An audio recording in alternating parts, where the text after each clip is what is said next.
Mag-login po muna tayo, application, and then new, FSEC Business Permit, and then proceed na po tayo sa ating application form.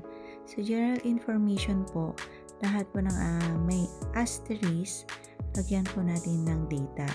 Kapag ang business nyo po ay store, piliin lang po sa type of occupancy ang mercantile. And then total build area, number of occupant, and then proceed po tayo sa address. So, may mga drop down po dyan. Piliin lang po natin ang region 2, ano pong province, saan po kayong municipality, at ano pong barangay.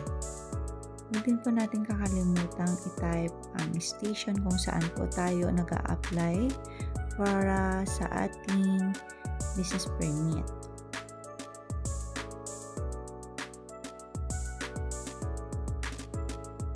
And then, siguraduhin po natin na kompleto ang lahat ng details bago po natin ito i-submit.